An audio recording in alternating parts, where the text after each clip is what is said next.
Hey, guess what? It's hump day. That's right, it's Wednesday, August the 12th, and we have made it to hump day. This morning I want to share with you what might be one of the most significant devotions that I have shared with you all the way back to March when we began these morning devotions. I hope that you take this to heart. I pray that God speaks to you about what we're going to be talking about. And I would suggest that if you know of others that might need this, that you either send them this video or tag them on this page, or in one way or another help them to see this video today. I really think it's that important. In Matthew chapter 22, it's verses 37 through 39. The Pharisees were again trying to trap Jesus, and so one of the teachers of the law came to him and said, "Teacher, what is the greatest commandment?" And Jesus answered and said, "The greatest commandment is to love the Lord your God with all of your heart, with all of your soul, with all of your mind, and that is the first and greatest commandment. And the second is as great: love your neighbor as you love yourself." That's again Matthew 22, verses 37 through 39. So Jesus is telling us there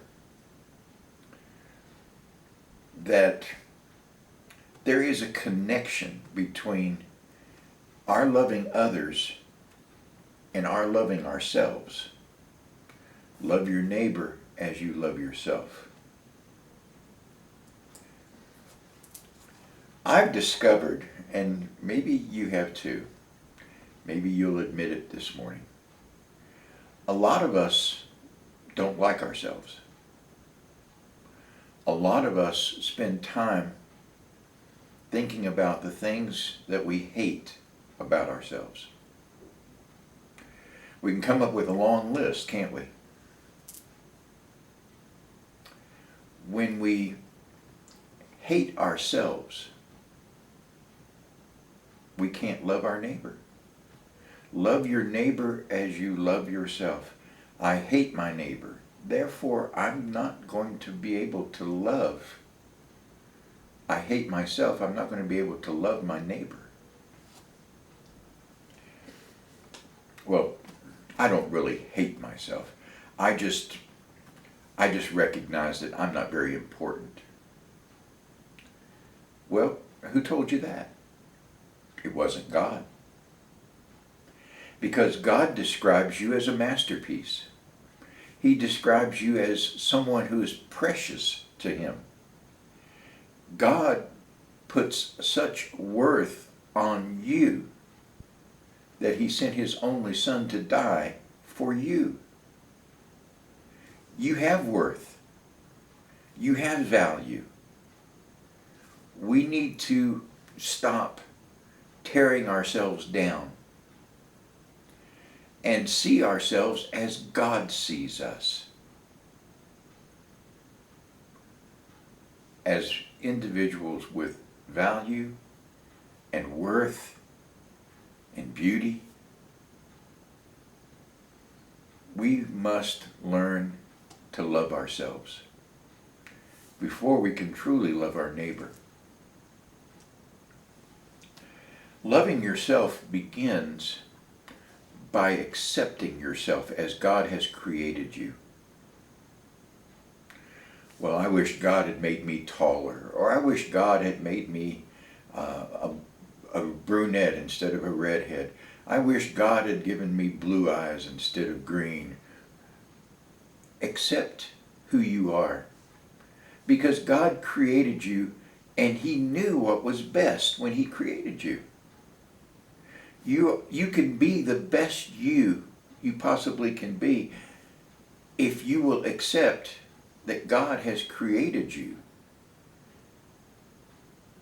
accept that and go from there. God has created you, wants you to be the best you that you possibly can be. So in order to be the best you need to spend time with your Creator. Once again, another reason why we need to spend time with God, the intimacy of our relationship with Him, the seeking of His face. The closer we walk with God, the more we'll be able to understand why He created us the way He did. And as we understand that, we can accept it. And as we accept ourselves, we're able to love ourselves, and then we're able to love our neighbor. Isn't it amazing how interconnected all of life is?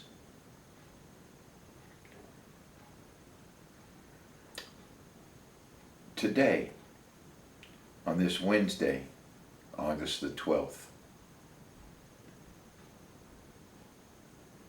don't say anything negative about yourself. For some, that may be very difficult. But beginning now, don't say or think anything negative about yourself today. Remember that God has created you and that you are precious, a masterpiece in His eyes. Let's see what difference it makes in your day. I will see you tonight at church at 7 o'clock for our Bible study. We're in Ephesians chapter 5 as we move towards finishing up the book.